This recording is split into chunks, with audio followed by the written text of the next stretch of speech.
Hello welcome back to the my channel. હું છું સમીર રાઠિયા, બોલે તો આપનો સેમ સિમ ક્લાસ ક્લાસીસ વતી. તો બસ અને ફાઇનલી આપણી સાથે મિસ ક્લાસ કોર્ડિનેટર આપણા મિસ તન્વી ફાતેમા મેમ. ઘણા બધા લોકોને એ તમારા લોકો સુધી જે છે એ મારા વિડીયો લેક્ચર છે, લિંક છે, મટીરિયલ છે, એ બધી વસ્તુ જે છે પ્રોવાઈડ કરી રહ્યા છે. બરાબર છે. ઘણા બધા લોકો જે છે એ લોકો જોઈ રહ્યા છે. જોજો તમે આપણે આજે ફાઇનલી મેગા લેક્ચર 20 સુધી પહોંચી ગયા છીએ. તારીખ 18/11/2025 સોરી 50 માં વયા ગયા આપણે, કઈ વાંધો નહીં, ચાલે, but it's like a future. બરાબર. તમારું ભવિષ્ય તમારા હાથમાં છે. ઘણીવાર ઘણા બધાને કહેતો હોઉં છું. મહેરબાની કરીને કોઈ હવે અન્યત્ર વાત ના કરતા આપણે પીડિયાટ્રિક નર્સિંગ 350 ગયા વખતે મેં એમસીક્યુ સમજાવ્યા હતા. જે લોકોએ 350 એમસીક્યુ નથી જોયા એ જોઈ લેજો, કેમ કે એ બેઝ છે. આજે 351 થી લઈને ઘણા બધા 500 ઉપર આપણે એમસીક્યુ જવાના છે. તમારી માટે મહેનત કરી રહ્યા છીએ રાત દિવસ જાગીને. તો હું તો એટલું જ ઈચ્છીશ કે તમે લોકો જુઓ, તમે લોકો વાંચો. બરાબર છે. ચલો શરૂ કરીએ આજનો મેગા લેક્ચર 20. મસ્ત મજાનું બેબી છે. ઓકે, બોલ પેન ને પેલા શરૂ કરી લઈએ. આ ગેજેટ બધાને ચેક કરવા પડે, ક્યારેક દગો આપી જાય માણસની જેમ. એનીવે, વધારે પડતું કઈ નથી કેવું મારે, वरना क्या है कि विवाद हो जाएगा. ठीक है, चलो. Which new sign is commonly observed during the third phase of a transition? Transition ની ત્રીજી અવસ્થામાં સામાન્ય રીતે કયું નવું લક્ષણ જોવા મળે છે? આની પહેલા થોડોક નાનકડો ચિતાર ઉપરનો બતાવી દઉં છું. આપણે 350 સુધી ગયા વખતે પૂરું કર્યું હતું. બરાબર છે. અવસ્થા બધી શરૂ કરેલી છે. બરાબર છે. 351 માં આપણે શરૂ કરીએ. તો persistent crying, passing meconium, loss of reflexes, decrease in tone. તો ભાઈ જવાબ આવે કે ટ્રાન્ઝિશનની ત્રીજી અવસ્થામાં સામાન્ય રીતે કયું લક્ષણ જોવા મળે છે? તો કે પાસિંગ મેકોનિયમ. આ ત્રીજી અવસ્થામાં જે છે, થર્ડ અવસ્થામાં એટલે કે થર્ડ ફેઝમાં આ વસ્તુ જોવા મળે છે. બહુ ઈઝી વેમાં સમજાયું છે, લાઈન બાય લાઈન, ધીરે ધીરે ધીરે ધીરે જે અપગ્રેડ આવતું જાય છે, જોવાનું ભૂલતા નહીં. What happens to vowel sound in the third phase? ત્રીજી અવસ્થામાં આંતરડાના અવાજમાં શું થાય છે? તો કે એબ્સન્ટ હોય, ડિક્રીઝ હોય, મોર ફ્રીક્વન્ટ હોય કે ઇરેગ્યુલર હોય? તો ભાઈ જવાબ આવે મોર ફ્રીક્વન્ટ. શું આવે? મોર ફ્રીક્વન્ટ. બરોબર, ડેલ ફ્રીક્વન્ટ નહીં, મોર ફ્રીક્વન્ટ. બરાબર. ચલો આગળ વધીએ. Vote is the duration of the first period of reactivity in a newborn? એટલે કે નવજાતમાં પ્રથમ રિએક્ટિવિટી પીરિયડ એટલે કે સક્રિય અને સચેત અવસ્થાનો સમયગાળો કેટલો? તો જવાબ છે 0 થી 15 મિનિટ, 0 થી 30 મિનિટ, 30 મિનિટ થી 2 કલાક, 2 કલાક થી 8 કલાક. તો જવાબ આવે 0 થી 30 મિનિટ. આ આટલો જે છે એનો ફર્સ્ટ પીરિયડ ની રિએક્ટિવિટીનો ટાઈમ હોય છે. બહુ ડીપમાં સમજાવેલું છે, બહુ વ્યવસ્થિત રીતે આની પહેલાના લેક્ચરમાં પણ સમજાવેલું છે. તમે જોજો, અચાનક તમને ખ્યાલ આવી જશે. બરાબર. ચલો. When should breastfeeding ideally be started after birth? બરાબર. જન્મ પછી સ્તનપાન ક્યારે શરૂ કરાવવું જોઈએ? આઈડિયલી પૂછ્યું છે, આઈડિયલી. બરાબર છે. મન ફાવે ત્યારે નથી પૂછ્યું, આઈડિયલી પૂછ્યું છે. આઈડિયલી બોલે તો યુનિસેફ, યુનેસ્કો અને WHO એક આમ છે ને સિક્કો માર્યો હોય. બરાબર. It's called ideally. બરાબર. આફ્ટર 2 hours એટલે કે 2 કલાક પછી, within 30 minutes or soon as possible, after 24 hours કે after the baby sleep. તો જવાબ આવે within 30 minutes or as soon as possible. as soon as possible. S નામનો આપણે ઘણી બધી વાર મેસેજમાં વાત કરતા હોય, એસ મારે આ વસ્તુ જોવે છે, એસ મારે બહાર જવું છે, એસ તમે મને વસ્તુ પહોંચાડો. It's called as soon as possible within 30 minutes. ચલો આગળ વધીએ. From which vessel to should the ABG arterial blood gas sample be taken after birth? એટલે કે જન્મ પછી ABG એટલે કે ધમની રક્ત ગેસ નમૂનો કઈ નળીમાંથી લેવો જોઈએ? અમ્બેલિકલ વેઇન માંથી લેવામાં આવે, અમ્બેલિકલ આર્ટરી, જુગ્યુલર વેઇન કે ફિમોરલ આર્ટરી? તો બસ જવાબ આવે અમ્બેલિકલ આર્ટરી. ગળાની MBA થઈ ગઈ છે એટલે પાણી પીવું છું, ગરમ છે. બરાબર. કોઈને પીવું હોય તો કહેજો, મોકલાવી દઈશ. બરાબર. Through which vessel should the umbilical catheters to inserted? Umbilical catheter કઈ નળીમાં દાખલ કરવું જોઈએ? તો જવાબ છે umbilical artery, umbilical vein, pulmonary artery, carotid artery. તો જવાબ આવે અમ્બેલિકલ વેઇન. અમ્બેલિકલ કેથેટર અમ્બેલિકલ વેઇનમાં દાખલ કરવું જોઈએ. સાહેબ અમ્બેલિકલ કેથેટર આવે? હા આવે ને. Which disease is called the silent killer of newborn? નવજાતમાં કઈ બીમારીને સાયલન્ટ કિલર તરીકે ઓળખવામાં આવે છે? તો હાઇપોથર્મિયા, જોન્ડિસ, સેપ્સિસ કે હાઇપોગ્લાયસેમિયા? તો જવાબ આવશે હાઇપોથર્મિયા. હાઇપોથર્મિયા. કેમ હાઇપોથર્મિયા તે આપણે સાયલન્ટ કિલર તરીકે જોવામાં આવે? કેમ કે આપણને ઘણીવાર ખબર જ નથી રહેતી કે બાળક જે છે એ હાવ ઠંડુ પડી ગયું છે. ઘણીવાર બાળકને ખુલ્લું રાખી દેતી હોય છે મધર, કે ઘણીવાર જે છે એ પંખો શરૂ હોય, એસી શરૂ હોય, બાળકને નીચે આમ કપડા વગરનું રખડતું હોય, બરાબર સૂતું હોય. કેમ તો કે બાળકને ગરમી લાગે. બાળકને ગરમી ક્યારે નથી લાગતી, કેમ કે બાળકને ખરેખર તો હૂંફની જરૂર હોય છે, બરાબર છે. માટે એવા ખાલી ખોટા ગાંડા નહીં કાઢવાના, બરાબર. બને ત્યાં સુધી બાળકને પેક જ રાખવાનું, બરાબર. હાઇપોથર્મિયા સાહેબ આવું તો કોઈ કરતું નહીં હોય, ના મેં જોયેલું છે, બરાબર. એટલા માટે અને આપણે કીધેલું પણ છે જે તે પર્સનને. હાઉ કેન નિયોનેટલ એટલે કે પેશન્ટને how can neonatal hypothermia be prevented? નવજાતમાં હાઇપોથર્મિયા કેવી રીતે રોકી શકાય છે? Because hypothermia is silent killer, not serial killer. By giving antibiotics, by keeping baby dry, clean and under radiant warmer, by delaying breastfeeding, by covering the head only. તો જવાબ આવે by keeping baby dry, એટલે કે dry રાખવાનું, clean રાખવાનું, under radiant વોર્મરમાં રાખવાનું. Radiant વોર્મરનું તાપમાન કેટલું રાખવાનું? 28 જેટલું રાખવાનું. શા માટે 28 જેટલું રાખવાનું? કેમ કે 28 જેટલું એટલા માટે રેડિયન્ટ વોર્મરનું તાપમાન રાખવું જોઈએ કેમ કે જે મધરનું જે ગર્ભનું જે હૂંફ હોય ને 28 થી 31 ની વચ્ચે હોય, બરાબર. એટલા માટે આપણે રેડિયન્ટ વોર્મરને જે છે એ આપણે 28 થી 31 ની વચ્ચે રાખીએ છીએ. આઈડિયલી જે છે 28 રાખીએ છીએ. માટે 28 તાપમાન જેટલું રાખવું જોઈએ, બરાબર. હાઇપોથર્મિયા આપણે અટકાવી શકાય છે. અંડર રેડિયન્ટ વોર્મર આવ્યું ને એટલા માટે આ મારે વચ્ચે ટોપિક એડ કરવો પડ્યો છે, બરાબર.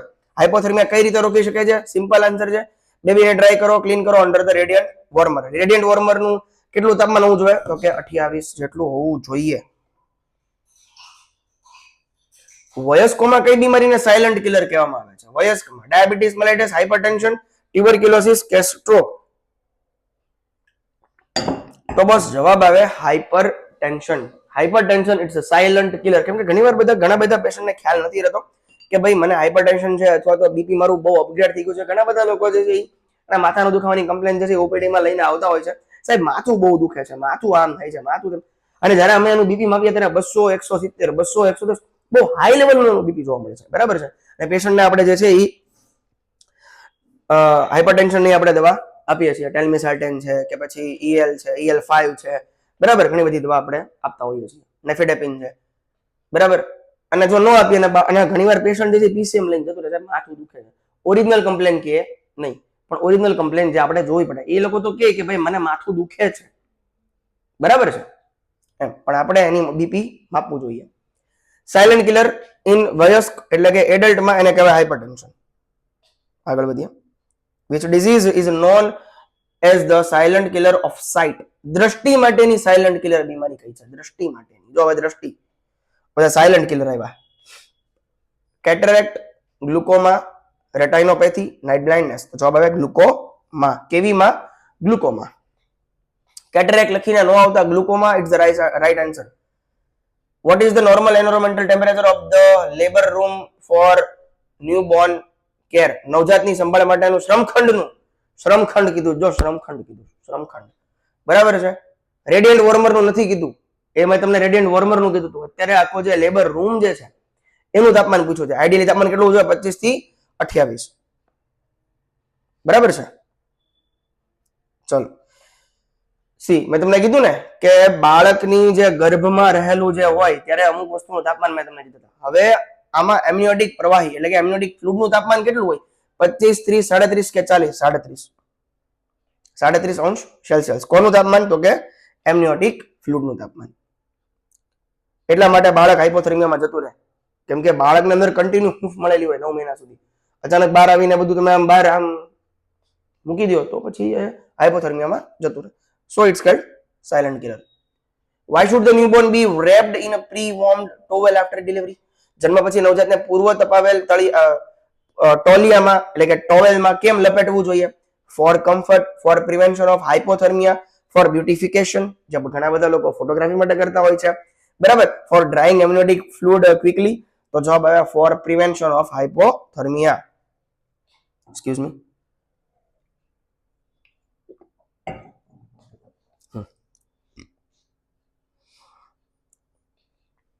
What is the best time for bathing a newborn? નવજાતને સ્નાન કરાવવાનો સર્વશ્રેષ્ઠ સમય કયો છે? તો ભાઈ immediately after birth, after 24 hours, after the umbilical cord falls off 5 to 7 days, કે પછી આફ્ટર 12 hours? તો ભાઈ જવાબ આવે after the umbilical cord false, એટલે અમ્બેલિકલ કોર્ડ નાભી નાળ ગર્ભનાળ ખરી જાય 5 થી 7 દિવસ બાદ, ત્યારબાદ જે છે એને બાળકને નવડાવવું જોવે. જન્મીને તરત નવડાવી નહીં દેવાનું, મારું બેબી જે છે એ મારે ક્લીન રાખવાનું છે.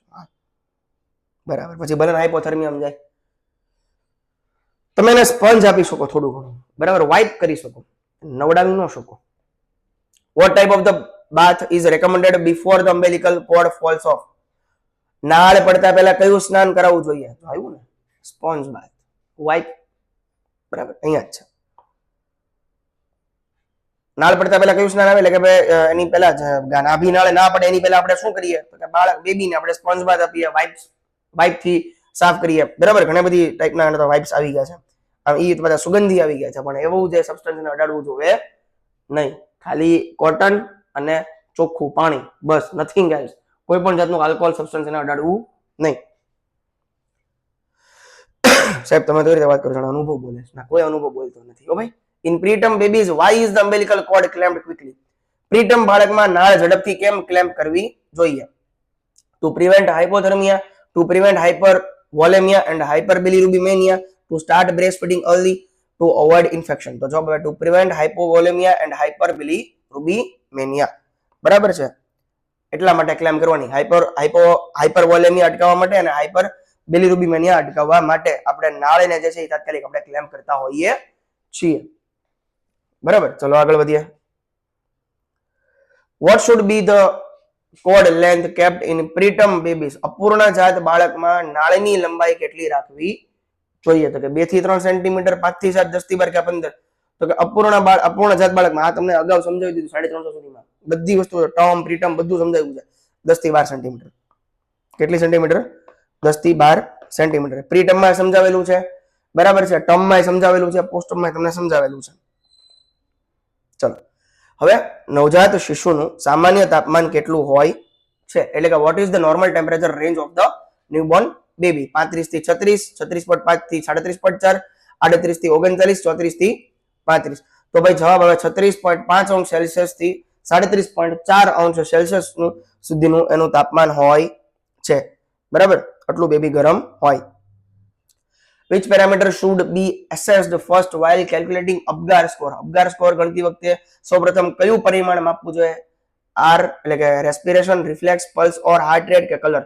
તો જવાબ આવશે પલ્સ ઓર હાર્ટ રેટ. આ માપવું જોવે, इसको मापना चाहिए. बराबर, अदरवाइज बेबी खो जाता है, खो जाता है. बाबा Hindi. How often should a newborn be assessed during the first 6 hours of life? ભાઈ મજાક હતો, ઘણા બધા લોકો નગર વિડીયો મૂકશે, સાહેબ હિન્દીની મજાક કરી. ના, હિન્દી આપણી રાષ્ટ્રભાષા છે, બરાબર, સો કોઈ મજાક નથી. હા, એ કહી દઉં છું.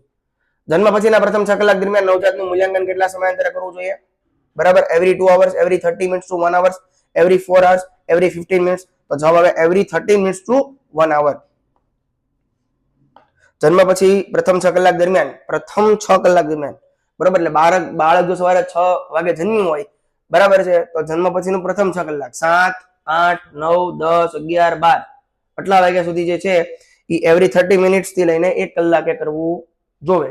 દર 30 મિનિટ થી લઈને 1 કલાક સુધીમાં કરવું જોવે. બરાબર છે, એટલે મેક્સિમમ 6, એટલે મિનિમમ જે છે એ 6 વાર ને વધુમાં વધુ 12 વાર. બરાબર છે. હવે કેમ સાહેબ 6 વાર ને 12 વાર? 30 મિનિટ લેખે ગણવા જઈએ તો 12 વાર થાય, 1 કલાક લેખે ગણવા જઈએ તો 6 વાર થાય. બરાબર, એટલે 6 થી 12 વાર કરવું જોઈએ. Which sequence is correct for assessing vital sign in newborn? નવજાતમાં મહત્વના લક્ષણોનું મૂલ્યાંકન કરવાનું યોગ્ય ક્રમ કયો છે? TPR, RPT, RRR, PTR. તો રેસ્પિરેશન આવશે, પલ્સ આવશે, પછી ટેમ્પરેચર આવશે.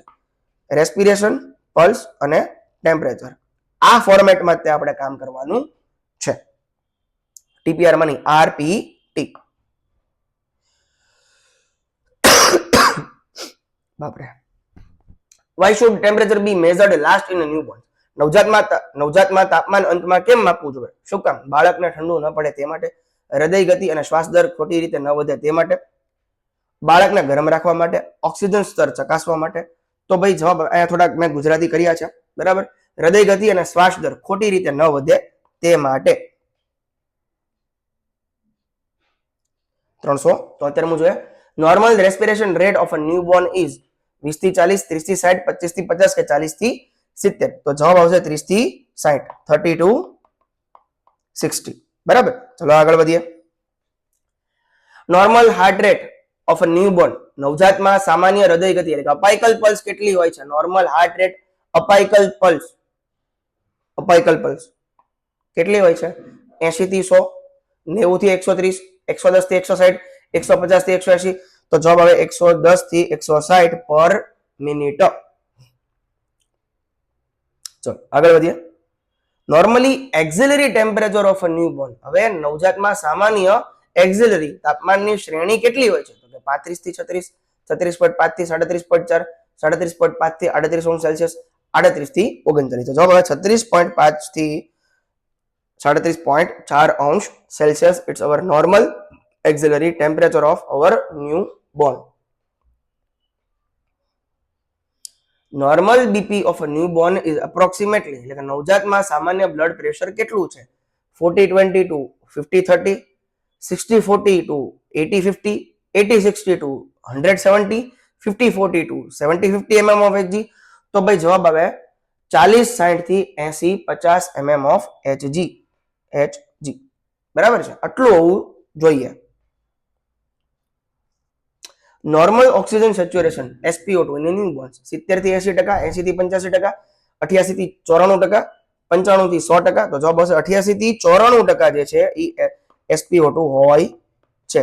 કોનું? તો કે નવજાત બાળકનું. બરાબર, નવજાતમાં સામાન્ય SpO2 એટલું હોય છે.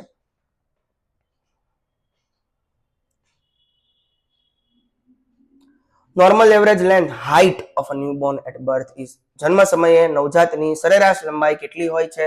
40, 45, 50 કે 55. તો કે 50 સેન્ટીમીટર હોય છે. કેટલી હોય? 50 સેન્ટીમીટર હોય છે. Average height of a child at 1 year of age is, એક વર્ષની વયે બાળકની સરેરાશ ઊંચાઈ કેટલી હોય છે? તો કે એક વર્ષની વયે બાળકની સરેરાશ ઊંચાઈ 75 સેન્ટીમીટર જેટલી થાય છે. By what percentage does a baby's height increase by the end of the first year? બાળકની ઊંચાઈ જન્મ પછીના પ્રથમ વર્ષે કેટલા ટકા વધે છે? હવે ટકા પૂછ્યા છે, અહીંયા આંકડો પૂછ્યો તો, અહીંયા ટકા પૂછ્યા છે, એટલે સેન્ટીમીટરમાં તો આ પર્સન્ટેજમાં છે. 25, 50, 75 કે 100. તો કે 50% વધે. કેટલા ટકા વધે? 50% વધે. આગળ વધો. After 4 years of age, how much height does a child gain approximately per year? 4 વર્ષની ઉંમર પછી બાળકની ઊંચાઈ દર વર્ષે આશરે કેટલી વધે? 4, 5, 6, 7, 8. બરાબર, તો 6 સેન્ટીમીટર જેટલી વધી જાય છે. 6 સેન્ટીમીટર જેટલી વધે છે. કેટલા વર્ષ પછી? તો કે 4 વર્ષ પછી. શું વધે? તો કે ઊંચાઈ વધે, એટલી જ વધે, 6 સેન્ટીમીટર જેટલી વધે. In newborns and infants, height is measured by which instrument? નવજાત અને શિશુમાં ઊંચાઈ માપવા માટે કયું સાધન માપવામાં આવે છે? સ્ટેડિયોમીટર, ઇન્ફન્ટોમીટર, વેઇંગ સ્કેલ કે પછી ગ્રોથ ચાર્ટ? તો જવાબ આવે ઇન્ફન્ટોમીટર. સ્ટેડિયોમીટર ન લગતા મહેરબાની કરીને, હો ને. ઘણા બધા સ્ટેડિયોમીટર ફટકારે છે, ઘણા બધા વાયવામાં સ્ટેડિયોમીટર ભૂલી જાય છે, પણ સ્ટેડિયોમીટર ના આવે. બરાબર. એવું પૂછે કે ભાઈ સ્કૂલ બાળકો હોય, સ્કૂલિશ બાળકો હોય, કે જ્યારે એનો સ્કૂલ પ્રોગ્રામ નો ચેકઅપ હોય ત્યારે સ્ટેડિયોમીટરનો યુઝ થાય. બટ નવજાતમાં અને એટલે કે ન્યૂબોર્ન્સમાં અને ઇન્ફન્ટમાં ઇન્ફન્ટોમીટર જ હોય. બરાબર છે, ઇન્ફન્ટોમીટર હોય, કેમ કે બાળક ઊભું નથી રહી શકવાનું ઇન્ફન્ટોમીટરમાં. ઇન્ફન્ટોમીટરમાં એટલા માટે યુઝ કરવામાં આવે, સ્ટેડિયોમીટર યુઝ કરવામાં નથી આવતું. સોરી. શબ્દોને પકડવા, બરોબર, કેમ કે નર્સિંગ એક શબ્દોની મહામારી છે. શબ્દોને પકડશો એટલે સમજાઈ જશે. થોડોક પંખો કરી નાખીએ.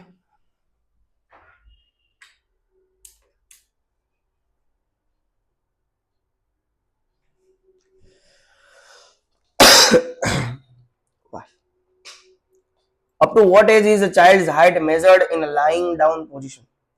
બાળકની ઊંચાઈ કઈ ઉંમર સુધી સુવડાવીને માપવામાં આવે છે? તો કે 12 મહિના, 18 મહિના સુધી, 24 મહિના, 2 વર્ષ સુધી, 3 વર્ષ સુધી. તો કે ભાઈ 24 મંથ એટલે કે 2 વર્ષ સુધી બાળકની ઊંચાઈ આટલી 2 વર્ષ સુધી જ સુડાવીને માપવામાં આવે છે. કઈ રીતે? સુડાવીને, ઇન્ફન્ટોમીટરમાં, પછી સ્ટેડિયોમીટરમાં. જો આવી ગયું ને, એની નીચે જ છે. જો in which position height measured for the children above 2 years. 2 વર્ષથી વધુ ઉંમરના બાળકોમાં ઊંચાઈ કઈ સ્થિતિમાં માપવામાં આવે છે? સિટિંગ, લાઇંગ, સ્ટેન્ડિંગ કે સેમી રિક્લાઇન્ડ પોઝિશન. તો જવાબ હવે સ્ટેન્ડિંગ પોઝિશન. શું આવે? Standing position. આગે बढ़ो. Which instrument is used to छोटा लागे. Which instrument is used to measure height in a toddlers and older children? ટોડલર અને મોટા બાળકોની ઊંચાઈ માપવા માટે કયું સાધન વપરાય છે? ઇન્ફન્ટોમીટર, ટેપ મેઝર, સ્ટેડિયોમીટર કે રૂલર? બરાબર, તો જવાબ હવે સ્ટેડિયોમીટર. જોયું ને, ટોડલર અને મોટા બાળકોની ઊંચાઈ માપવા માટે સ્ટેડિયોમીટર યુઝ થાય છે. બરાબર, ચલો.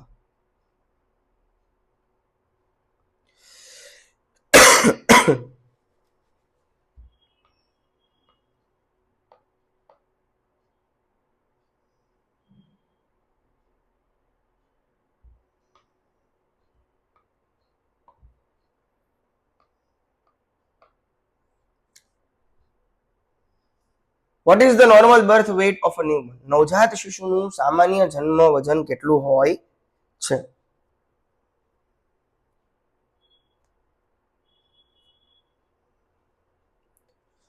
What is the normal birth weight of a newborn? તો કે 1500 થી 2000 ગ્રામ, 2000 થી 2500 ગ્રામ, 2500 થી 3000 કે 3000 થી 3500. તો જન્મ સમયનું વજન ગ્રામ પૂછે તો 2500 થી 3000 ગ્રામ અને કિલો પૂછે તો 2.5 થી 3 કિલો. ગ્રામ પૂછે તો 2500 થી 3000 ગ્રામ અને કિલો પૂછે તો 2.5 થી 3 કિલો. જો બંને સેગમેન્ટમાં આપી દીધું છે, બરાબર. ગ્રામ પૂછે તો તમને આવડવું જોઈએ અને કિલો પૂછે તો તમને આવડવું જોઈએ. 3.5-4 કિલો લખીને ન આવતા, ટીક કરીને ન આવતા, મહેરબાની કરીને. ઘણીવાર પૂછે છે 3.5-4 રીતે, બરાબર. By what age does a baby's weight double from birth weight? જન્મ વજન કરતા બેબીનું વજન કેટલા મહિનામાં બમણું થાય છે? 2 થી 3, 5 થી 6, 8 થી 9 કે 12? તો જવાબ 5 થી 6 મહિને. ચાલો આગળ. At what age is a baby's weight expected to be triple the birth weight? બાળકનું વજન જન્મ વજન કરતા 3 ગણું ક્યારે થાય છે? બરાબર. तिगुना कब होता है? ट्रिपल. ट्रिपल ક્યારે થાય? 6ઠા મહિને, 9મા મહિને, 1 વર્ષે કે 2 વર્ષે? તો સાહેબ જવાબ આવે 1 વર્ષે 3 ગણું થાય છે. 1 વર્ષે 3 ગણું જોવા મળે છે. કેટલા વર્ષે? તો કે 1 વર્ષે જોવા મળે. બરાબર, ચલો આગળ વધો. 389. By what age does a child's weight become 4 times, એટલે કે 4 ગણું ક્યારે વધે? તો કે 2 વર્ષે.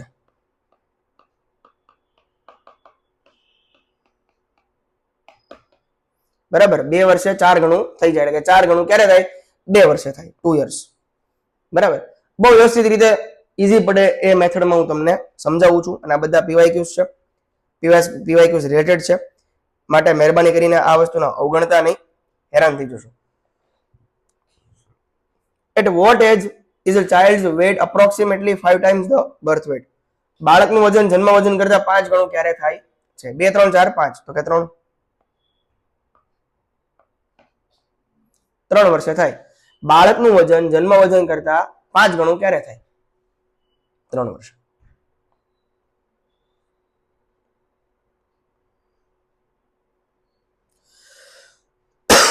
What is the normal average weight of a newborn baby? નવજાત શિશુનું સામાન્ય સરેરાશ વજન કેટલું હોય છે? 2, 2.5, 3 કે 3.5? તો કે 3.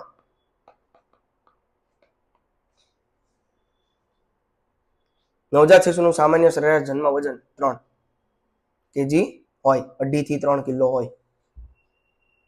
તો સાહેબ આમાં તો 2.5 આપેલું છે ને 3 આપેલું છે. તો હવે શું કરવાનું? જ્યારે આવી રીતની સિચ્યુએશન હોય, 2, 2.5, 3, 3.5 સિંગલ સિંગલ નોટમાં આપેલું હોય, બરાબર છે, તો એક વસ્તુ હંમેશા યાદ રાખવાની, 3.5 નહીં લખવાનું, 2.5 નહીં લખવાનું, જે વચ્ચેનો જે આંકડો હોય ને એ યુઝ કરવાનો. વચ્ચેનો આંકડો યુઝ કરવાનો. સાહેબ એ કેમ ખબર પડે? ઓથેન્ટિક છે એટલા માટે. બરાબર, આ મેં લખેલું નથી, એટલે લખેલું મેં જ છે, બટ કોઈ બુક્સ રેફરન્સ થ્રુ છે એમ. બરાબર. What is the normal weight range of an Indian neonate? ભારતીય, માર્ક માય વર્ડ, શબ્દને પકડજો, ઇન્ડિયન નિયોનેટ, ભારતીય નવજાતનું સામાન્ય વજન કેટલું હોય છે? 2.5 થી 3.5. સાહેબ આમાં તો 3.5 છે, પણ જરાક ઉપર વાંચતા શીખો ને. ભારતીય નવજાતનું સામાન્ય વજન કેટલું છે? 2.5 થી 3.5. અને આ પૂછાયેલો છે એમ્સ નાગપુર માં પૂછાઈ ગયેલો ક્વેશ્ચન છે Indian નેવનેટ. A newborn weighing more than 4 kg is known as what condition? જો નવજાત વજન 4 કિલોગ્રામ થી વધુ હોય તો તેને શું કહેવામાં આવે છે? હાઇપોટોનિયા, મેક્રોઝોમિયા, માઇક્રોસિફેલી, મેગાલોબ્લાસ્ટ. તો જવાબ આવશે મેક્રોસોમિયા. શું જવાબ આવે? મેક્રોસોમિયા અથવા તો macrosomia. What is the weight range for LBW એટલે કે લો બર્થ વેટ ની બેબીનું વજન કેટલું છે? તો કે 1000 થી 1500, 1500 થી 2500, 2500 થી 3 કે લેસ ધેન 1000 ગ્રામ. તો જવાબ આવે 1500 થી 2500 એટલે કે 1.5 કિલો થી 2.5 કિલો. આટલું વજન જે છે કિલોમાં પૂછે તો 1.5 કિલો થી 2.5 કિલો અને ગ્રામમાં પૂછે તો 1500 ગ્રામ થી 2500 ગ્રામ. આગળ વધીએ. What is the weight range for a very low birth weight VLBW? તો જવાબ આવશે 1000 થી 1500 ગ્રામ. કેટલા આવે? 1000 થી 1500 ગ્રામ અને કિલોમાં પૂછાય તો 1 kg to 1.5 kg, 1 કિલો થી 1.5 કિલો અને ગ્રામમાં પૂછે તો 1000 થી 1500 ગ્રામ. આગળ વધીએ. હવે પૂછ્યું છે એક્સ્ટ્રીમલી લો બર્થ વેટ. તો સ્વાભાવિક છે 1000 થી ઓછું, લેસ ધેન 1000 ગ્રામ, 1 કિલો થી ઓછું. બરાબર. ELBW, LBW આપી દીધું, VLBW આપી દીધું, ELBW આપી દીધું. બરાબર. What percentage of the birth weight does a newborn typically lose during the first week of life? નવજાત શિશુ સામાન્ય રીતે જીવનના પ્રથમ અઠવાડિયામાં કેટલા ટકા વજન ગુમાવે છે? Loss during the first week of life. 5%, 8%, 10%, 15%. તો જવાબ આવશે 10%. 10% જેટલું વજન પ્રથમ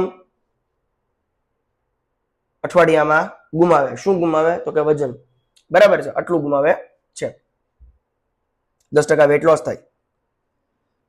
હવે ગુમાવે, વજન ગુમાવી તો દીધું પણ હવે પાછું કઈ રીતે મેળવશે? કેટલા દિવસમાં મેળવશે? બરાબર. By what day does a newborn usually regain its lost birth weight?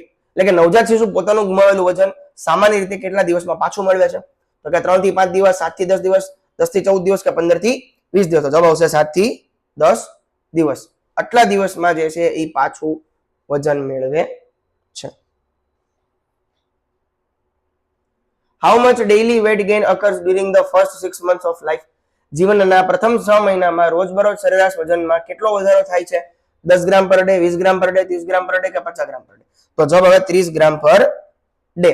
જીવનના પ્રથમ 6 મહિનામાં રોજબરોજ સરેરાશ વજનમાં કેટલો વધારો થાય છે? 30 ગ્રામ પર ડે. અને આ તમે જોયેલી વસ્તુ નથી એ મને ખ્યાલ છે. 400 સાહેબ 400 સુધી રાખો ને, નહીં હો, હજી માંડ 50 જેવા MCQ થયા. How much daily weight gain occurs during the next 6 months after birth? જન્મ પછીના આગામી 6 મહિનામાં રોજબરોજ સરેરાશ વજનમાં કેટલો વધારો થાય છે? તો કે 10 ગ્રામ પર ડે, 15 ગ્રામ પર ડે, 25 ગ્રામ પર ડે કે 30 ગ્રામ પર ડે? જન્મ પછીના આગામી 6 મહિનામાં 15 ગ્રામ પર ડે. તો સાહેબ 30 ગ્રામ કેટલું હતું? તો એ જીવનના પ્રથમ 6 મહિનાની વાત કરી છે, 30 ગ્રામ પર ડે. બરાબર છે. અને હવે જે છે એ જન્મ પછીના આગામી 6 મહિનાની વાત કરી છે. જન્મ સુધીના 6 મહિના, જન્મ પછીના 6 મહિના એટલે કે 6 મહિના પછીનો. બરાબર. 6 મહિનામાં રોજબરોજ 15 ગ્રામ પર ડે વજનમાં કેટલો વધારો થાય છે? બરાબર. શબ્દોના પકડતા શીખજો તો સમજાશે. થોડુંક અટપટું છે એટલે તેને નર્સિંગ નામ આપ્યું છે. બરાબર છે. What is the normal head circumference of a newborn at birth? જન્મ સમયે નવજાત શિશુનું સામાન્ય માથાનો પરિઘ કેટલો? તો કે 33 થી 35 સેન્ટીમીટર. આટલું આપણું જે માથાનો જે ઘેરાવો આવે એ હોય.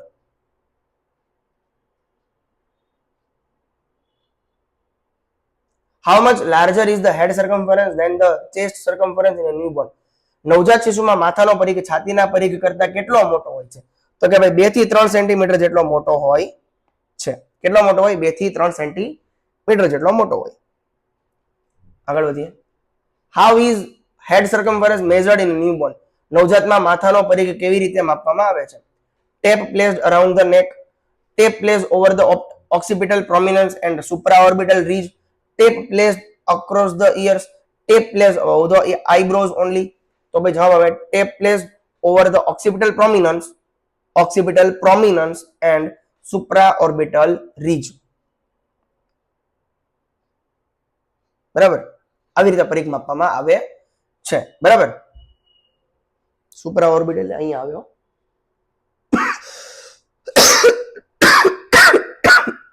Sorry.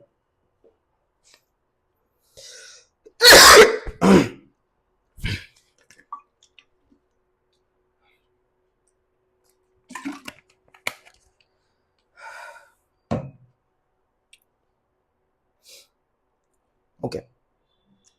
Increased head circumference in a newborn may indicate which condition? નવજાતમાં માથાનો પરિઘ વધેલો હોય તો તે કઈ સ્થિતિ દર્શાવે છે? તો કે માઇક્રોસિફેલી, હાઇડ્રોસિફેલસ ઓર મેક્રોસિફેલી, ક્રેનિયો સાઇનોસાઇટિસ, ક્રેનિયો સાઇનોસ્ટોસિસ, મેનિન્જાઇટિસ. તો જવાબ આવશે હાઇડ્રોસિફેલસ અને માઇક્રોસિફેલી. નવજાતમાં જો હેડ સર્કમફરન્સ જે છે એનો ભાગ વધેલો હોય તો એને હાઇડ્રોસિફેલસ અથવા માઇક્રોસિફેલી કહેવામાં આવે છે. મેક્રોસિફેલી કહેવામાં આવે છે. Macro, not micro. Decreased head circumference in a newborn is a sign of which condition? નવજાતમાં માથાનો પરિઘ ઓછો હોય તો તે કઈ સ્થિતિ દર્શાવે છે? હાઇડ્રોસિફેલસ, મેક્રોસિફેલી, માઇક્રોસિફેલી, એન્સેફેલાઇટિસ. તો જવાબ હવે આવશે માઇક્રોસિફેલાઇટિસ. જો ઓછો હોય તો માઇક્રો, વધારે હોય તો હાઇડ્રોસિફેલસ અને મેક્રોસિફેલી, અને ઓછો હોય તો માઇક્રોસિફેલી. ઈઝી છે. What is the normal chest circumference of a newborn at birth? નવજાત સમયે શિશુનો સામાન્ય છાતીનો પરિઘ કેટલો? 31 થી 33 centimetre. How does the chest circumference compare to head circumference at birth? જન્મ સમયે છાતીનો પરિઘ માથાની પરિઘની સરખામણીએ કેવો હોય છે? તો કે 2 થી 3 સેન્ટીમીટર ઓછો. જન્મ સમયે છાતીનો પરિઘ માથાના પરિઘની સરખામણીએ 2 થી 3 સેન્ટીમીટર જેટલો ઓછો હોય છે જન્મ સમયે. હવે at what level is the chest circumference and measured in a newborn? નવજાતમાં છાતીનો પરિઘ કયા સ્તરે માપવામાં આવે છે? ખભા પાસે, સ્તનના સ્તરે એટલે કે સ્તનના અગ્રભાગે, નાભીની સપાટીએ કે ડાયાફ્રામ? તો જવાબ આવશે સ્તનના અગ્રભાગે. બરાબર છે. આગળ વધીએ. When do the head and chest circumference of a child become equal? બાળકનું માથું અને છાતી એ બંનેનો જે આખો વ્યાસ જે છે, પરિઘ જે છે, આખું પરિઘ જે છે, બરાબર છે, એનું સર્કમફરન્સ ક્યારે સેમ થાય? જન્મ સમયે, 6 મહિને, 1 વર્ષે, 2 વર્ષે. 1 વર્ષ થાય ને, 1 વર્ષ એટલે બાળકનો જેટલો માથાનું પરિઘ હોય, એટલે બાળક જેટલું હેડ સર્કમફરન્સ હોય એટલું ચેસ્ટ સર્કમફરન્સ હોય. નોર્મલની વાત થાય છે, એબનોર્મલની વાત થતી નથી. એટલે ખોટી કોમેન્ટ કરવી નહીં પર્સનલમાં કે સાહેબ આમાં આમ હોય તો આમ કેમ. બરાબર, એ બધું કોલેજ ટાઈમમાં સારું લાગે, અત્યારે નહીં. What fraction of the total body length is the head length at birth? જન્મ સમયે માથાની લંબાઈ કુલ શરીરની લંબાઈના કેટલા ભાગ જેટલી હોય છે? 1/3, 1/4, 1/5 કે 1/6? તો જવાબ આવશે 1/4 ભાગ જેટલી હોય છે, 1/4. બરાબર.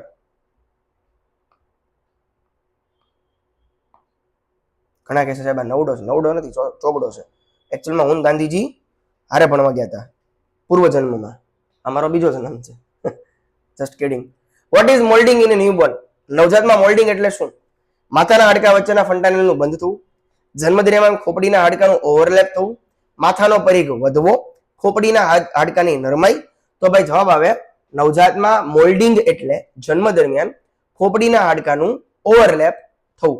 જન્મ દરમિયાન ખોપડીના હાડકાનું ઓવરલેપ થવું એટલે મોલ્ડિંગ થવું થાય.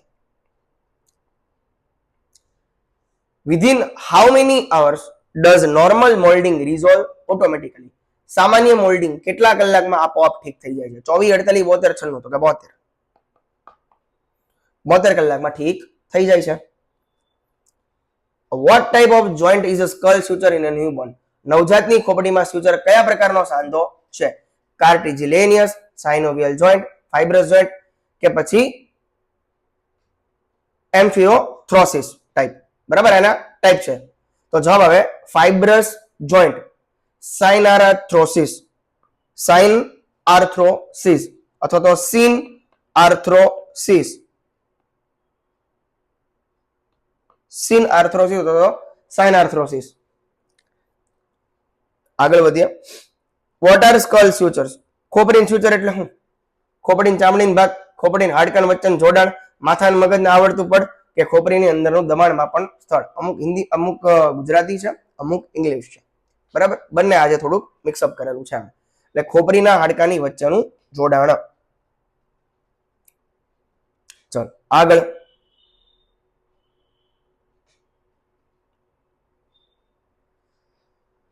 How many suture are present in the skull of a newborn? નવજાતની ખોપરીમાં કુલ કેટલા સ્યુચર છે? 6, 7, 8, 9 તો કે 8.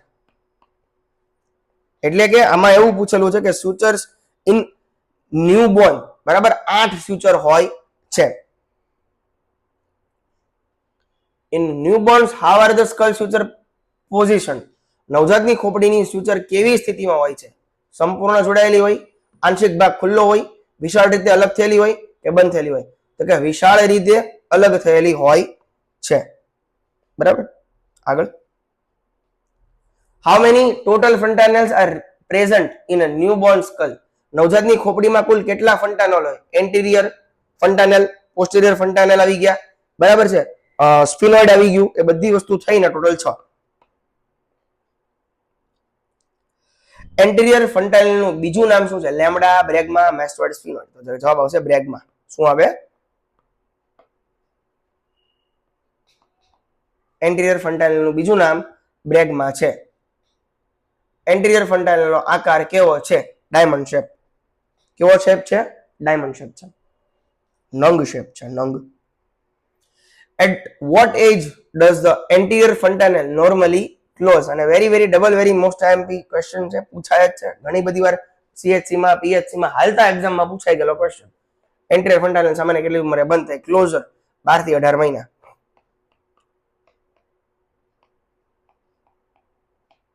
યર પૂછે તો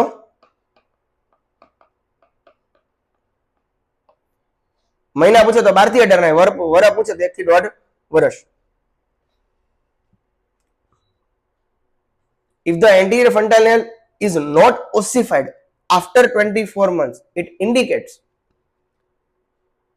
24 મહિનાની ઉંમરે પણ એન્ટિરિયર ફન્ટાનેલ બંધ નથી થતું, તો એ શું સૂચવે છે? તો જવાબ આવશે પેથોલોજીકલ સ્થિતિ સૂચવે છે. કંઈક પેથોલોજીકલ કંઈક પ્રોબ્લેમ થયો હોય એ વસ્તુ સૂચવે.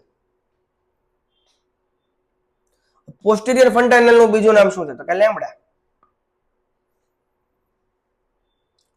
લેમ્ડાનો આકાર કેવો હોય મને કહેજો.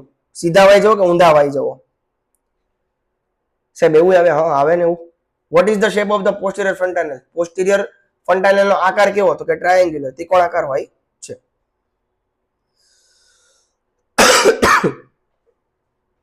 પોસ્ટિરિયર ફન્ટાનેલ કેટલા સ્યુચર થી લાઈન થી બનેલો છે? કેટલી સ્યુચર લાઈન થી બનેલો છે? How many suture lines from the posterior fontanelle? 2, 3, 4, 5. તો કે 3. 3 સ્યુચર લાઇન થી પોસ્ટિરિયર ફન્ટાનેલ બને છે. 3 સ્યુચર લાઇન થી પોસ્ટિરિયર ફન્ટાનેલ બને છે. એટલા માટે એનો આકાર લેમ્ડા જેવો છે. બરાબર, એટલે ટ્રાયેન્ગ્યુલર છે. બરાબર, કેમ કે એક સાથે 3 સ્યુચર લાઇન જોવા મળે છે. આવી રીતની કંઈક હોય સ્યુચર લાઇન, જે 3 ભેગી થાય ને તો પાછળનો ભાગે આવે, આવી રીતે કંઈક આવે, તમે જોયું હોય તો. બરાબર છે એમ. એકવાર બાળકની ખોપડી લાવીને બતાડીશ. બરાબર, એટલે હું તાંત્રિક વિધિ નથી કરવાનો, હું તમને લાવીને બતાડીશ તમને. બરાબર, કેમ કે એક પેલ્વિસ મારે તમને બતાડવાનું છે, એક હ્યુમન સ્કલ બતાવવાનું છે, અને એક બેબીનું ફન્ટાનેલ તમને બતાવવાનું છે. એમાં તમને સ્યુચર બતાવવાના છે. બરાબર, એનો હું લાઈવ લેક્ચર હજી લઈશ. Posterior fontanelle has an approximate diameter of? Posterior fontanelle નો અંદાજિત વ્યાસ કેટલો? 3 થી 4 સેન્ટીમીટર, 2 થી 3 સેન્ટીમીટર, 1.2 સેન્ટીમીટર કે 5 સેન્ટીમીટર? AP and transverse. બરાબર, 1.2 centimetre anterior, posterior and transverse centimetre.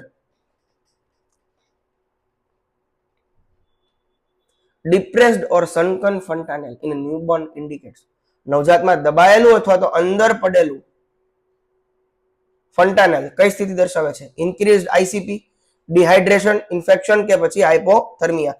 તો જવાબ આવે dehydration. It's cold sunken fontanelle. બરાબર, sunken fontanelle it's cold dehydration. Bulging or tense fontanelle in a newborn is seen in નવજાતમાં સોજેલું અથવા તો તાણ આવેલું ફન્ટાનેલ કઈ સ્થિતિમાં જોવા મળે છે? Hypovolaemia, dehydration, increased intracranial pressure, hypoglycaemia? તો જવાબ આવશે increased intracranial pressure. ICP increase થાય છે નવજાતમાં સોજેલું એટલે કે bulging or tense fontanelle is equal to increased ICP. Gujarati બધું આમ મિક્સમાં છે એટલે તમને ઈઝી પડશે. બરાબર. વાયર એટલે આ અમુક જ વાર દેવાનું હોય, દર વખતે ના દેવાનું હોય. Why suture separated in the newborn head. નવજાતની ખોપરીમાં સુચર કેમ અલગ અલગ છે? ઇન્ફેક્શન રોકવા માટે, હેડ શેપ સુધારવા માટે, દિમાગની વૃદ્ધિ માટે, જગ્યા આપવા માટે, ફન્ટાનેલ બંધ કરવા માટે. તો જવાબ આવે દિમાગની વૃદ્ધિ માટે, જગ્યા આપવા માટે સ્યુચર અલગ અલગ હોય છે. બ્રેન ડેવલપમેન્ટને જગ્યા દેવાની છે એટલા માટે સ્યુચર અલગ અલગ હોય છે. આ એનું reason. Pain assessment in newborn and infants is considered. નવજાત અને શિશુમાં પીડાનું મૂલ્યાંકન શું માનવામાં આવે છે? Subjective, objective, emotional, psychological? તો જવાબ હવે ઓબ્જેક્ટિવ. નવજાત અને શિશુમાં પીડાનું મૂલ્યાંકન ઓબ્જેક્ટિવ માનવામાં આવે છે. બરાબર. એને આપણે જોવું પડે, ઓબ્જેક્ટિવ જોવું પડે. શું જોવું પડે? પીડાનું મૂલ્યાંકન. એ કઈ રીતે ખબર પડે? બાળક વધારે કણસતું હોય, વધારે રોતું હોય, ઇરિટેશન થતું હોય, એનું ફેશિયલ એક્સપ્રેશન ચેન્જ હોય, તો આપણે જે એ વસ્તુ ઓબ્જેક્ટિવ એ જોશું. એને આપણે સબ્જેક્ટિવલી પૂછી નથી શકવાના 2 મહિનાના બેબીને, હે બેબી તને કઈ થાય છે? હે લાઈક એ વસ્તુ આપણે નથી પૂછી શકાતી. It's called subjective. પણ સબ્જેક્ટિવ જે છે એ મોટા બાળકોમાં અને એડલ્ટમાં હોય, જીરિયાટ્રિક કેરમાં હોય. બરાબર. પણ નવજાતમાં એટલે કે ન્યૂબોર્ન્સમાં ને ઇન્ફન્ટમાં આપણે એને ઓબ્જેક્ટિવલી જ જોવું પડે છે. fetal hemoglobin HbF is replaced by adult hemoglobin HbA by what age? fetal hemoglobin કેટલા સમયમાં adult hemoglobin થી બદલાય છે? 1, 3, 6 કે 12? 6 months માં આખું બ્લડ જે છે એ ચેન્જ થઈ જાય છે.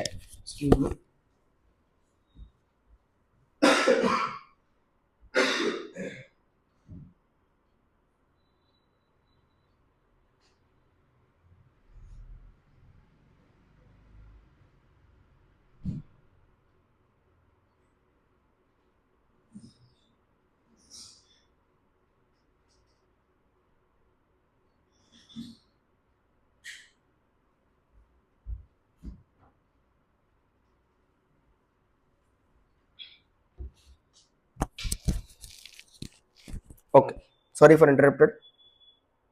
What is the cardiac output of a newborn? કે નવજાતનું કાર્ડિયાક આઉટપુટ કેટલું હોય છે? તો કે 100 થી 200 ml પર મિનિટ, 200 થી 300 ml પર મિનિટ, 400 થી 500 ml પર મિનિટ, 500 થી 600 ml પર મિનિટ. નવજાતનું કાર્ડિયાક આઉટપુટ 500 થી 600 ml પર મિનિટ હોય છે. How many frontal sutures are present in the newborn skull? નવજાતની ખોપડીમાં કેટલા ફ્રન્ટલ સ્યુચર હોય છે? એક સિંગલ. કેટલા સ્યુચર હોય ફ્રન્ટલમાં? એક.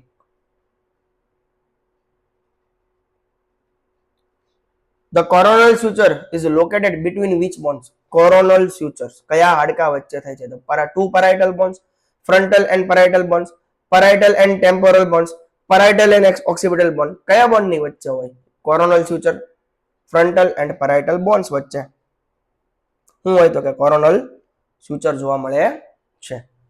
સજાઇટલ suture ની વાત કરીએ. બરાબર છે. નવજાતની ખોપડીમાં કેટલા સજાઇટલ suture હોય છે? How many sagittal sutures are present in the newborn? 1, 2, 3, 4. 1.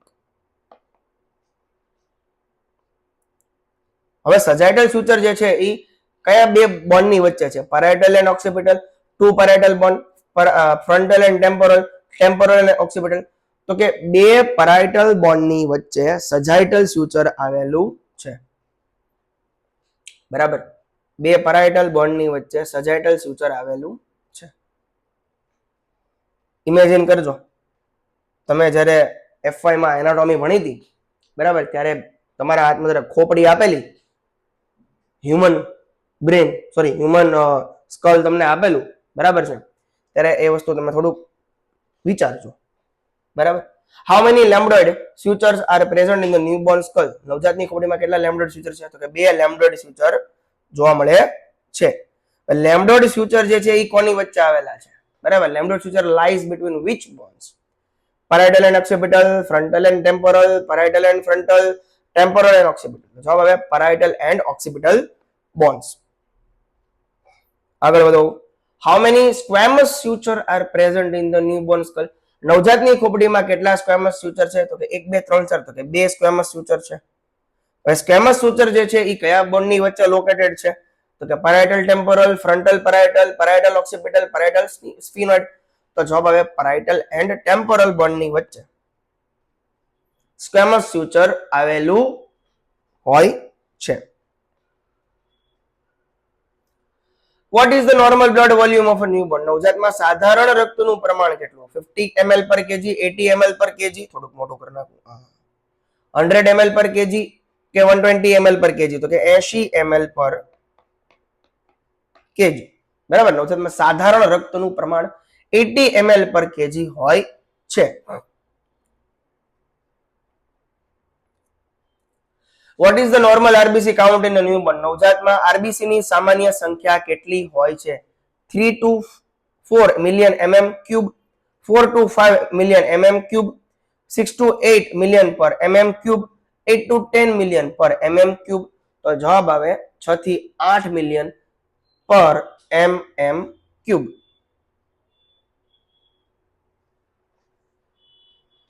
What is the normal WBC count in a newborn? તો કે નવજાતમાં WBC ની સામાન્ય સંખ્યા કેટલી? તો જવાબ આવે 11,000 થી લઈને 17,000 પર mm cube. અને સ્ક્વેર નો કહેવાય, ક્યુબ કહેવાય. 3 means cube.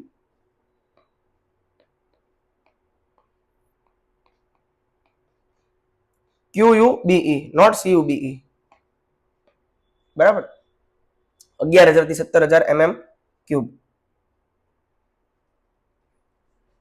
What is the normal platelet count in a newborn? નવજાતમાં પ્લેટલેટની સામાન્ય સંખ્યા કેટલી છે? 1 થી 2 લાખ mm ક્યુબ, 2 થી 3 લાખ mm ક્યુબ, 3 થી 5 લાખ mm ક્યુબ, કે પછી 5 થી 7 લાખ mm ક્યુબ? તો કે 3 થી 5 લાખ mm 3 ક્યુબ, 3 થી 5 લાખ. બરાબર. પ્લેટલેટ. WBC આવી ગયું, પ્લેટલેટ આવી ગયા, બરાબર છે. RBC 6 થી 8 મિલિયન mm ક્યુબ. બરાબર. એક RBC બાકી રહી ગયું, સોરી. ચલો હવે HB જોઈ લઈએ. HB કેટલું હોય નવજાતમાં? તો કે 70 થી 20 ગ્રામ પર ડેસીલીટર.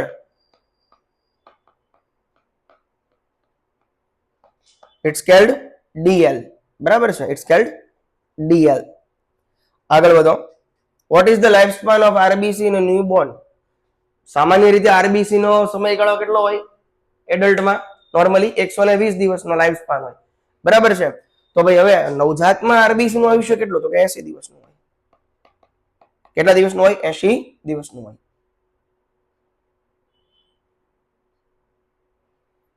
Vote is the stroke volume in a newborn? નવજાતનું સ્ટ્રોક વોલ્યુમ કેટલું છે? 1 થી 2 ml, 3 થી 5, 6 થી 8 કે 10? તો જવાબ હવે નવજાતનું stroke volume, newborn of stroke volume is 3 to 5 ml.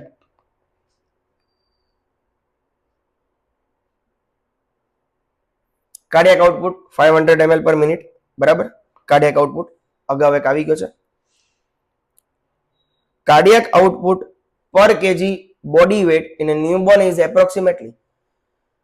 નવજાતમાં પ્રતિ કિલો વજન પ્રમાણે કાર્ડિયાક આઉટપુટ કેટલું હોય છે? તો કે 200 ml પર કેજી પર મિનિટ. નવજાતમાં પ્રતિ કિલો વજન પ્રમાણે, જો પ્રતિ પૂછ્યું, પ્રતિ કિલો વજન પ્રમાણે કાર્ડિયાક આઉટપુટ 200 ml પર કેજી પર મિનિટ. બરાબર. માઇનોર કોમ્પ્લિકેટેડ હવે શરૂ થઈ ગયું છે. What is કેપુટ સક્સિડેનિયમ? કેપુટ સક્સિડેનિયમ શું છે? Bleeding under the periosteum, oedema between scalp and periosteum, fracture of fetal skull, infection of scalp. તો જવાબ આવે oedema between scalp and periosteum. આગળ વધો. What cause fluid accumulation in caput succedaneum? Caput સક્સીડેનિયમમાં પ્રવાહી સંગ્રહ કોના કારણે થાય છે? તો કે આર્ટરિયલ બ્લોકેજના કારણે થાય, ઇમ્પ્રોપર વિનસ ડ્રેનેજના કારણે થાય, બોન ઇન્ફોર્મિટીના કારણે થાય, ઇન્ફેક્શનના કારણે થાય. તો જવાબ હવે ઇમ્પ્રોપર વિનસ ડ્રેનેજના કારણે જોવા મળે છે. બરાબર, ઇમ્પ્રોપર વેનસ ડ્રેનેજ થઈ ગયો હોય તો કેપુટ સક્સીડેનિયમ થાય છે. એટલે કે મીન્સ કેપુટ સક્સીડેનિયમમાં પ્રવાહીનું સંગ્રહ ઇમ્પ્રોપર વિનસ ડ્રેનેજના કારણે થાય છે. બરાબર. What is the main cause of caput succedaneum during labour? હવે એનું મુખ્ય કારણ શું છે કેપુટ સક્સીડેનિયમનું? ઈ આવ્યું. Pressure from maternal pelvis, pressure of fetal head against cervix, umbilical cord compression, amniotic fluid reduction. તો જવાબ આવે pressure of fetal head against cervix. બરાબર, આગળ વધો. Which finding is characteristics of caput succedaneum? Caput succedaneum cardinal લક્ષણ કયું છે? Does not cross suture lines, crosses suture lines, hard swelling, increasing size after birth. તો જવાબ આવશે ક્રોસ suture line. કાર્ડિનલ લક્ષણ પૂછ્યું છે, કાર્ડિનલ સાઇન પૂછેલી છે અને આ વેરી મોસ્ટ આઈએમપી છે. ફરી વાર સમજાવું છું.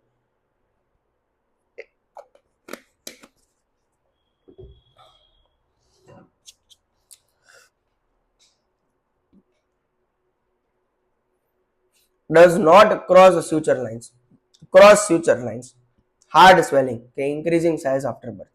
તો જવાબ આવે cardinal sign of caput succedaneum crosses suture line.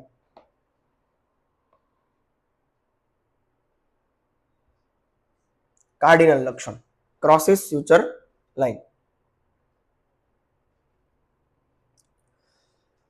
અને પૂછાશે, જોઈ લેજો. When is caput succedaneum usually present? Caput succedaneum સામાન્ય રીતે ક્યારે જોવા મળે છે? 2 days after birth, only after long labor, at the time of birth, 1 week after birth. તો જવાબ આવે at the time of birth.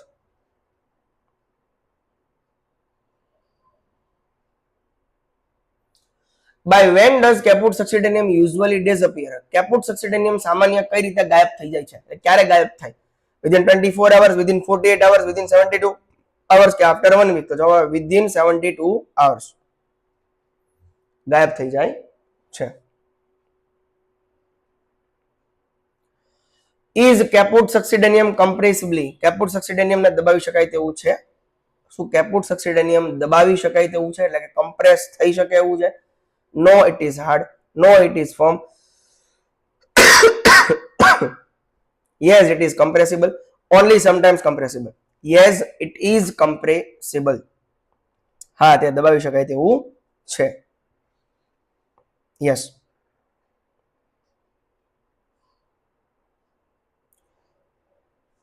What is the complication of rare of caput succedaneum? Caput succedaneum સાથે જટિલતાઓ કેટલા પ્રમાણમાં થાય છે? Very common, common, rare, frequent. તો જવાબ આવે રેર. શું આવે? રેર માં થાય છે. બરાબર. કેપુટ સક્સીડેનિયમ સાથે જે અમુક જે કોમ્પ્લિકેશન જે છે, કોમ્પ્લિકેશન રેટ કેટલો છે એનો એવું પૂછ્યું છે. કેપુટ સક્સીડેનિયમ નો કોમ્પ્લિકેશન નો રેટ પૂછ્યો છે. રેટ કેવો હોય છે? તો કે રેર હોય છે. બરાબર, rare.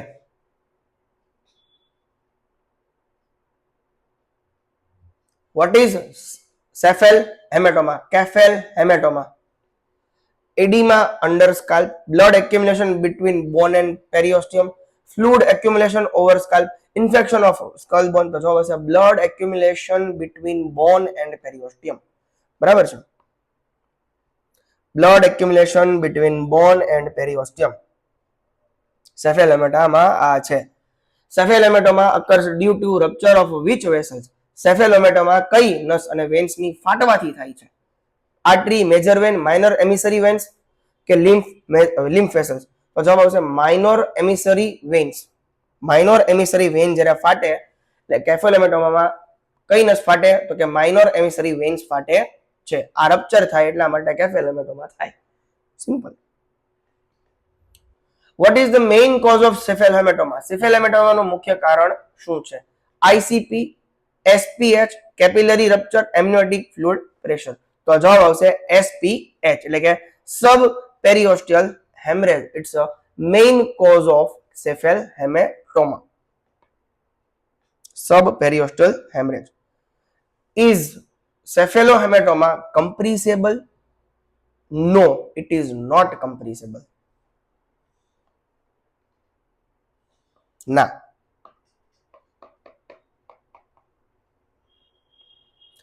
Does cephalohematoma cross suture line? No, does not cross suture line. When does cephalohematoma usually develop? Cephalohematoma સામાન્ય રીતે ક્યારે વિકસે છે? Before birth, at the time of birth, after birth, within few hours, 1 week after birth. જવાબ શું આવશે? તો કે after birth, within few hours. બરાબર. ચલો આગળ વધો. What happens to the size of cephalohematoma in the first few days? Cephalohematoma નું કદ પ્રથમ થોડા દિવસોમાં શું થાય છે? ડિક્રીઝ થાય immediately, remains same રહે, increase during the 2 to 3 days, disappears 24 hours. તો જવાબ આવશે increase during 2 to 3 days. બરાબર. ચલો. Minor bleeding in cephalohematoma usually resolves within. સેફેલોહેમેટોમામાં નાનું રક્તસ્રાવ સામાન્ય રીતે ક્યાં સુધીમાં સારું થઈ જાય છે? 1 વીક, 2 વીક, 6 વીક કે 6 મહિના? તો જવાબ આવે 6 વીક્સ. કેટલા વીક? 6 અઠવાડિયામાં થઈ જાય છે. એટલે કે 1 મહિનો ને 2 અઠવાડિયા. સિવિયર સેફેલોહેમેટોમા મે રિક્વાયર. સિવિયર સેફેલોહેમેટોમા હોય તો કઈ સારવારની જરૂર પડી શકે છે? એન્ટીબાયોટિકની જરૂર પડે, સર્જિકલ ઇન્ટરવેન્શન કરવું પડે, એન્ટીપાયરેટિક્સ જરૂર પડે કે સ્ટીરોઇડ જરૂર પડે? તો જવાબ આવે સર્જિકલ ઇન્ટરવેન્શનની બહુ જરૂર પડે. 100% સર્જિકલ ઇન્ટરવેન્શન કરવું પડે. બરાબર છે. 466. Which of the following is a complication of cephalohematoma? Cephalohematoma ની નીચેનામાંથી કઈ જટિલતા હોઈ શકે છે? Diarrhoea, hyperthermia, jaundice, cyanosis. તો જવાબ આવશે જોન્ડિસ. બરાબર છે. Which of the following is a complication of cephalohematoma? Complication પૂછ્યું jaundice. Absence of eyeball is known as. આંખનો બોલ ન હોવો એને શું કહેવાય? તો એને શું કહેવાશે? એનોફથાલ્મિયા કહેવાય. શું કહેવાય?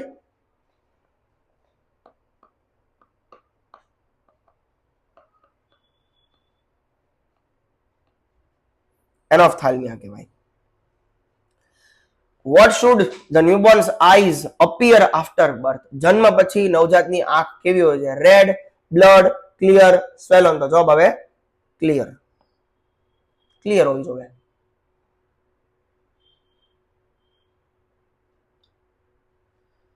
Redness or excessive tearing in newborn indicates. નવજાતમાં આંખની લાલાશ અથવા વધારે પાણી આવવું શું દર્શાવે છે? નોર્મલ ફાઇન્ડિંગ, ઇન્ફેક્શન, એલર્જી કે વિટામિન ડેફિશિયન્સી? તો જવાબ છે ઇન્ફેક્શન દર્શાવે છે. Ophthalmia neonatorum is caused by. Ophthalmia neonatorum કયા જીવાણુથી થાય છે? તો જવાબ આવે નાઇજીરિયા ગોનોકોકી ગોનોકોકાઈ. નાઇઝેરિયા ગોનોકોકી ગોનોકોકાઈ. બરાબર છે. જે બોલવું હોય કહી શકો, પણ જવાબ આવશે Neisseria gonococci. Neonatal conjunctivitis is caused by. નવજાતમાં કંજક્ટિવાઇટિસ ક્યાંથી જીવાણુથી થાય છે? તો જવાબ આવશે ક્લેમાઇડિયા ટ્રેકોમાટિસ અથવા તો trachomatis. The mnemonic PERRLA is used for examining is. એટલે કે પેરલા is used for examining. કયું એક વસ્તુ યુઝ થાય છે? જેમ હેલ્પ આવે છે HELLP, પછી mnemonic બીજો mnemonic છે પેરલા. એની પહેલા એક mnemonic આમાં મેં તમને સમજાવેલો છે. પેરલા is used for examining કઈ વસ્તુ?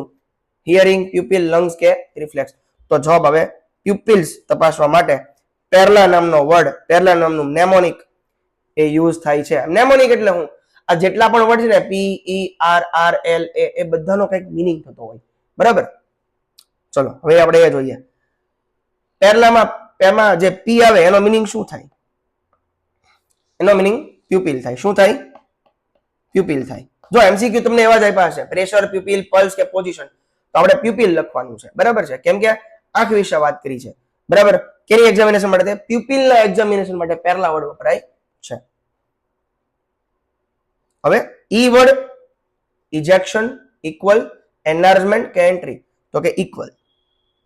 પ્યુપિલ ઇક્વલ, બરાબર. પહેલો આર નો મિનિંગ શું છે? જો ફર્સ્ટ આર ને સેકન્ડ આર, આમાં બે આર છે. આર એમ નથી પૂછવું, પહેલો આર એટલે કે ફર્સ્ટ આર નો મિનિંગ શું? રિએક્ટિવ, રાઉન્ડ, રેડ કે રિસ્પોન્સ, તો કે round.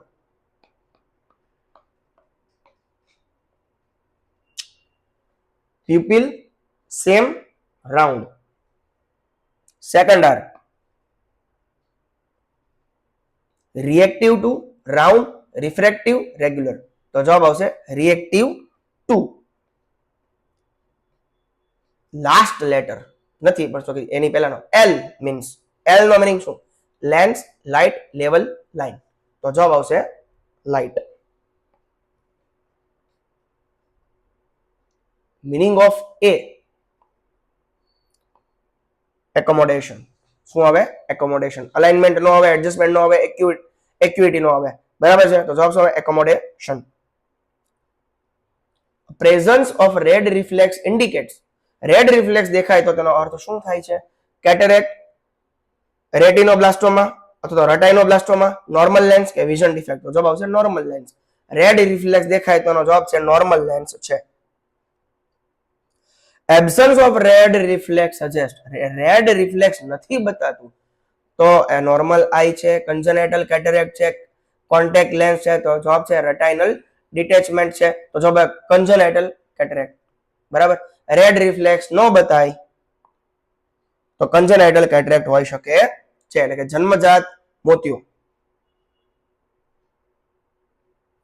which eye drops are used to prevent infection in a newborn, નવજાત જન્મ બાળકમાં કયા ટીપાનો યુઝ થાય છે આંખના કે જે ચેપથી બચાવી શકાય છે? જેન્ટામાઇસિન, સિપ્રોફ્લોક્સાસિન, અઝિથ્રોમાઇસિન 0.5% અથવા તો ઇરિથ્રોમાઇસિન 0.5%, બીટાડીન, બરાબર, તો જવાબ આવે એઝિથ્રોમાઇસિન 0.5% ઓબ્લિક અથવા તો એરિથ્રોમાઇસિન 0.5%, બરાબર છે. આ ટીપાનો યુઝ થાય છે. આગળ વધીએ, just a second.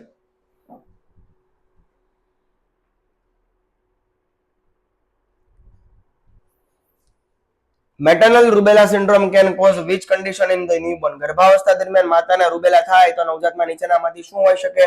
Cleft palette હોઈ શકે, કન્જેનેટલ કેટરેક્ટ હોઈ શકે, હાઇડ્રોસિફિલસ હોઈ શકે કે ડાઉન સિન્ડ્રોમ હોઈ શકે. તો બોસ ગર્ભાવસ્થા દરમિયાન માતાને રૂબેલા થાય. કોને રૂબેલા થાય? માતાને. તો નવજાતમાં શું હોઈ શકે એવું પૂછ્યું છે, બરાબર. જો માતાને રૂબેલા હોય ડ્યુરિંગ પ્રેગ્નન્સી, બરાબર છે, તો બાળકને કઈ કન્ડિશન હોય? તો કે કન્જેનાઇટલ કેટરેક્ટ હોઈ શકે છે, બરાબર. કન્જેનાઇટલ કેટરેક્ટ કઈ રીતે ખબર પડે? લાઇટ પાડીએ અને રેડ રિફ્લેક્સ નથી આવતા તો it's called congenital cataract. Simple. Rubella infection during pregnancy may cause all except, માતાને રૂબેલા હોય તો નીચેનામાંથી કયું ઓછું જોવા મળે છે? શું? નીચેનામાંથી શું જોવા મળે છે? સોરી, હા. ડેફનેસ, પીડીએ, કન્જેનેટલ કેટરેક્ટ, ક્લબ ફૂટ, તો જવાબ આવશે ક્લબ ફૂટ જોવા મળે છે. Rubella infection during pregnancy may cause all accept ડેફનેસ હોય, પીડીએ હોય, કન્જેનેટલ કેટરેક્ટ કે ક્લબ ફૂટ, બરાબર છે. મે કોઝ ઓલ એક્સેપ્ટ એટલે કે સિવાય કે, બરાબર, એવું કંઈક થાય તો સિવાય કેનો જવાબ ક્લબ ફૂટ આવે છે.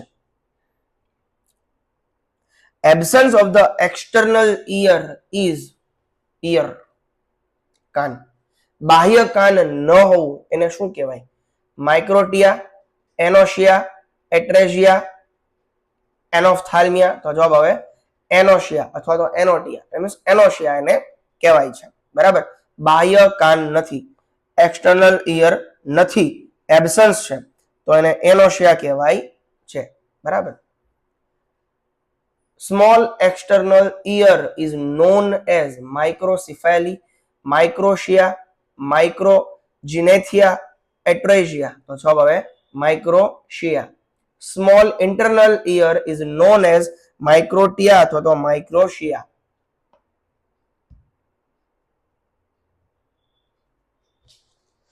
Vote should be the normal texture of the newborn ear cartilage? નવજાતમાં કાનનું કાર્ટિલેજ સામાન્ય રીતે કેવું હોવું જોઈએ? Hard, firm, very soft, brittle. તો જવાબ આવે firm. Soft ear cartilage in a newborn is commonly seen in soft ear cartilage. Sorry, આ કઈક રશિયન ભાષા આવી ગઈ. કયા નવજાતમાં જોવા મળે છે? તો આપણે પેલા ચેકી નાખીએ. Soft ear cartilage in newborn is commonly seen in postpartum, term, preterm કે overweight babies. તો જવાબ આવશે preterm. બરાબર, preterm માં જોવા મળે છે. રશિયન ભાષા મારે શીખવી પડશે, જવું પડશે મારે રશિયા એકવાર વ્લાદિમીર પુટિન સાહેબને મળવા. The top of the pinna should align with landmark. Russia આવે એટલે કઈ માણસોના મગજમાં વિચિત્ર આવે. ભાઈ રાષ્ટ્રપતિને મળવા જઈ શકીએ. કાનનો ઉપરનો ભાગ કયા લેન્ડમાર્કની લાઈન સાથે સમાન કે ઉપર હોવો જોઈએ? Inner canthus of eyes, pupil, outer canthus of eyes, nose bridge. તો જવાબ આવે આઉટર કેન્થસ ઓફ આઈસ. કાનનો ઉપરનો ભાગ કયા લેન્ડમાર્ક લાઈન સાથે સમાન કે ઉપર હોવો જોઈએ? Outer canthus of eye. 489. Low set ears are commonly seen in. Low set ear સામાન્ય રીતે કઈ બીમારીમાં જોવા મળે છે? Turner, Down, Klinefelter syndrome, Edward syndrome. તો જવાબ ડાઉન સિન્ડ્રોમ.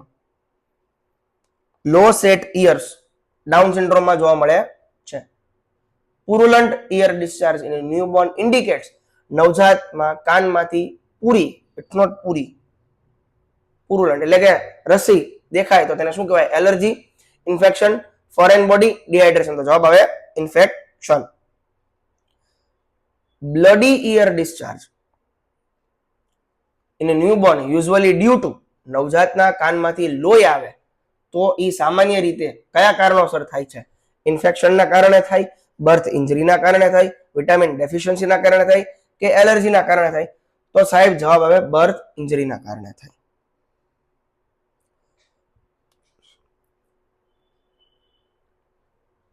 કાનમાંથી જ્યારે સીએસએફ ડિસ્ચાર્જ એટલે કે સેરેબ્રો સ્પાઇનલ ફ્લુઇડ કાનમાંથી આવવા લાગે તો તેને શું કહેવાય?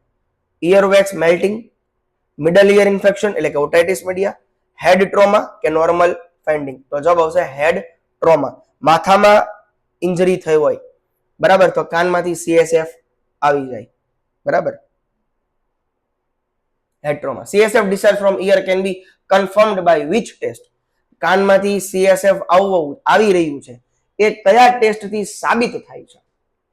તો જવાબ આવે વેબર ટેસ્ટ, રાઇન ટેસ્ટ અથવા તો Rinne test, glucose test and halo ring test, Snellen chart. તો જવાબ આવશે glucose test and halo ring test. Halo ring નથી, હાલો રિંગ. વાહ, જે મારે અમુક સોરી મારે તો છે, જેમ કે આડું આવે છે, ઘણા બધા લોકોને આ વસ્તુ નથી હોતી. તો હવેથી એક યાદ રાખજો, નકટા નામનો વર્ડ યુઝ ન કરતા, બરોબર છે? કઈક આવું કઈક યુઝ કરજો.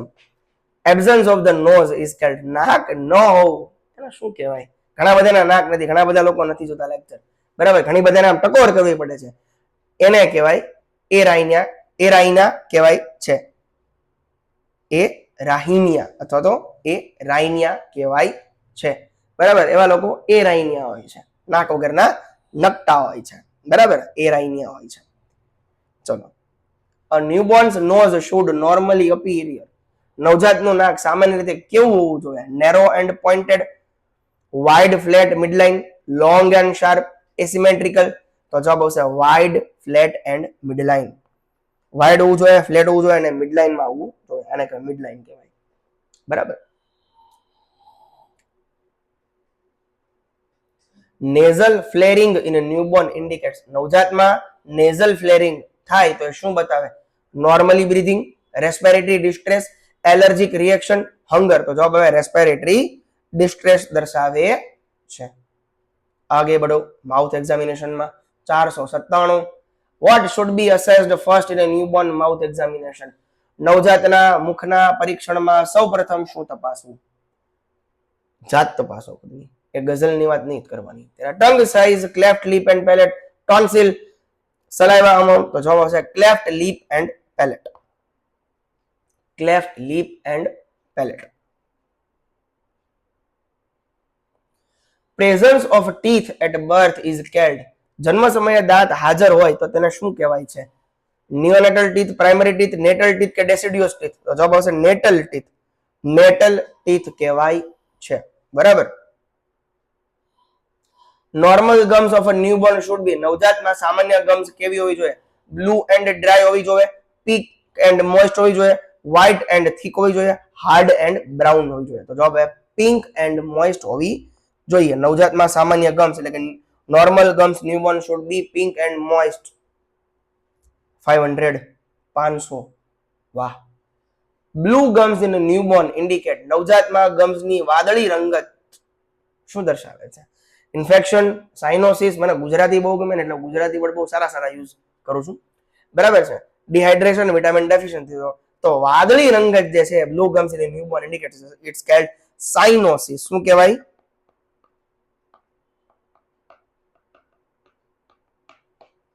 સાઇનોસિસ કહેવાય. સાથનો cyanosis. Okay. Dry gums in newborn indicate. નવજાતમાં સૂકા ગમ શું દર્શાવે? સાઇનોસિસ, ડિહાઇડ્રેશન, જોન્ડિસ કે વાયરલ ઇન્ફેક્શન? તો જવાબ આવે ડિહાઇડ્રેશન. એક્સક્યુઝ મી.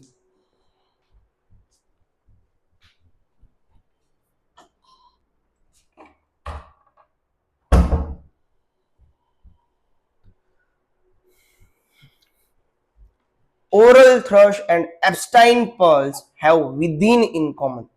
ઓરલ થ્રશ અને એપ્સ્ટાઇન પર્લ બંનેમાં શું સામાન્ય છે? રેડ સ્પોટ સામાન્ય છે, અલ્સર સામાન્ય છે, white patches in the oral cavity, bad smell. તો જવાબ આવે ઓરલ થ્રશ અને એપ્સ્ટાઇન પર્લમાં Epstein Barr virus EPV, Epstein Barr virus આ તમારે આવશે EBV ભણવાનું. બરાબર. White patches in the oral cavity. White patches in oral cavity. आगे बढ़ो लाला. 503. How do we differentiate oral thrush from Epstein pearl?